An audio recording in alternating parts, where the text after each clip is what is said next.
Hi wrestling fans, thanks for clicking on the Dreaded D Rose Report. I got a little bit of breaking news here. TNA President DIXIE Carter announced on her Twitter account this afternoon that Impact's going to be held live Thursday, October 7th. She says, remember my tweet about TNA's going to change forever? She says, stay tuned. Impact's live October 7th. DIXIE didn't indicate whether Impact's going to be held live on a permanent basis or not, and she didn't say where the event was going to be held at either, because the Impact tapings are currently listed to take place Monday, Tuesday, and Wednesday throughout the rest of the year. So anyway, regarding her previous remarks about TNA changing forever on June 11th, she wrote on her Twitter, "It's 6:30 a.m., been up for hours, so excited I can't sleep. TNA is about to change forever. Can't wait to share it with you, my staff, my talent." Apparently she can wait. Unless it changed forever and I missed it.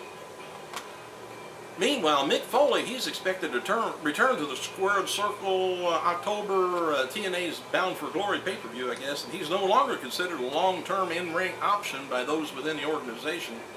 I'm not sure why, but on the night of the company's big angle where Fortune assaulted EV 2.0, the former world heavyweight champion, he was instructed to lie down when the lights went off, and to give the audience the impression he was laid out during the sequence. But while this may play into a storyline somewhere, there's not many people in TNA feels that they can count on him to put on a good match anymore. New TNA Knockout themed pay-per-view broadcast featuring previously aired matches is scheduled to debut Saturday, October 2nd.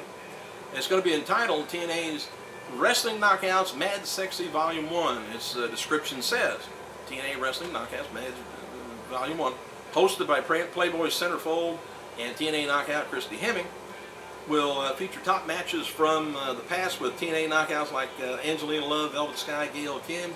Has anybody heard? I had a guy that checks in with me. He heard the Velvet Sky is in an adult movie or something like that. I didn't know if I missed that or not, but if I did, I sure have missed it. But let me know if you heard anything about it in the comments. Anyway, to view the promotional poster of the Wrestling Knockout thing, you can find it online. WWE, they're helping out another Hart member, Teddy Hart.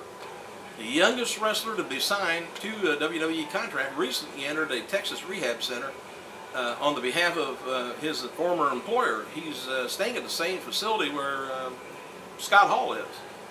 Hart's claiming that he entered rehab at the urging of his uncle, Bret Hart, who said that if he would successfully complete the center's program, he would persuade WWE to give him another shot.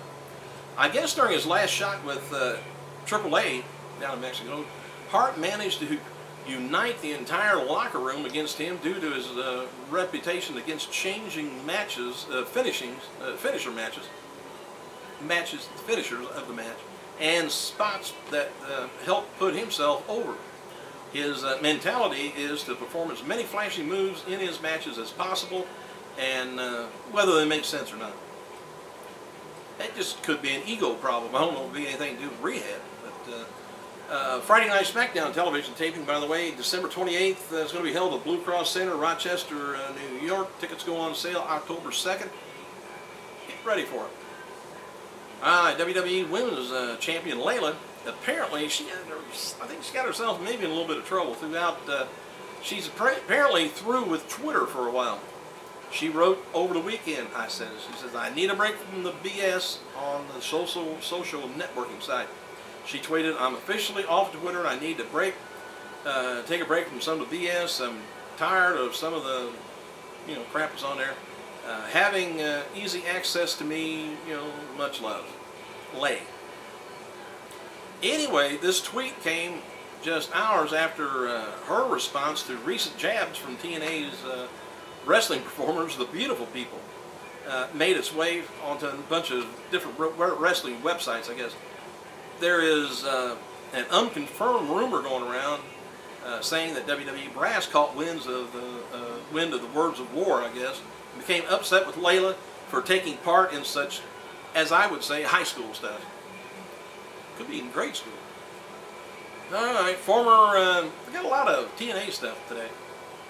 Regarding performer WWE Katie Lee Burchell, she had a tryout match with TNA last week. One observer of the match dubbed her performance as okay, nothing spectacular. Meanwhile, talk amongst some of the others at the company was more positive.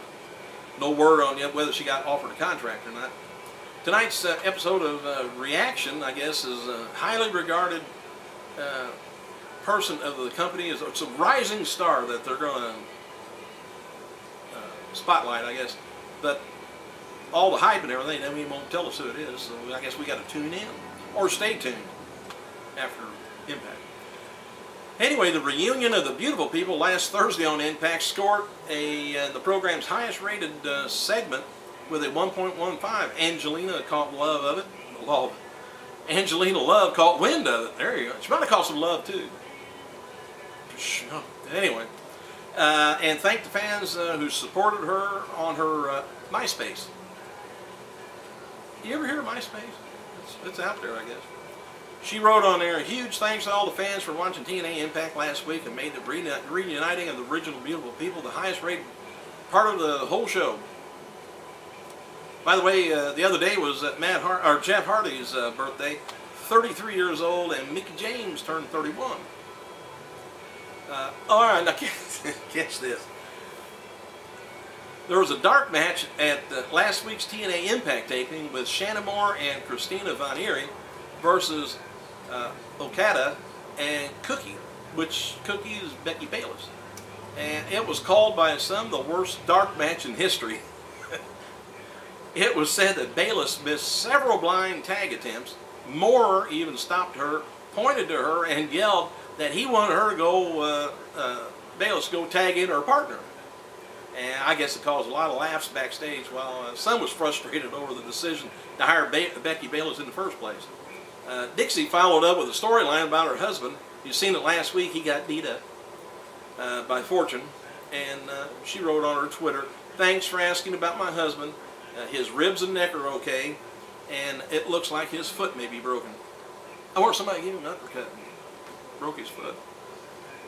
In August 28th episode of AM Raw did a 0.57 with about 716,000 viewers. Last night, Monday night's episode of the 900th edition of Raw scored a 3.5, which the show did hours of 3.35 and 3.64.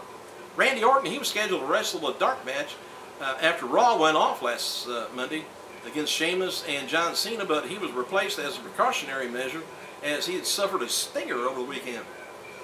Orton was replaced by The Undertaker, so I doubt if anybody was upset. Alright, may have enough room for all this. Let me see. Cable provider In Demand has released some promotional posters that you can find online about the bragging rights and Hell in the Cell.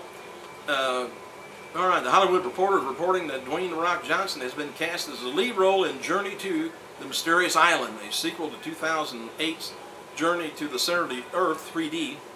Johnson's going to be played, the boyfriend of an explorer, Josh Hudson's mom, who Hudson is forced to bring on a trip to the mythical monstrous island to find missing grandfathers. The sequel is going to be shot in 3D also. Jim Ross, Ted DiBiase, J.J. Dillon, Sergeant Slaughter are all at WWE headquarters to film another round of Legends Roundtable. Slaughter is filling in for Michael Hayes, who was originally scheduled to be on the panel. Mean Gene will be hosting WWE's Best of SmackDown 2010. The 3-disc DVD is set to be released October 26th, and it's got a synopsis on there, but it takes too long. Dark match before last night's SmackDown taping saw John Morrison defeat Tyler Rex, and the dark match after the show went off saw Kane and The Undertaker go at it to a double DQ, I guess. Goldust wrote on his Twitter that he suffered a black eye in his WWE Superstar match with Ted DiBiase on Monday in Boston, but who would know it was black? Hey, thanks for clicking, you guys. I gotta go.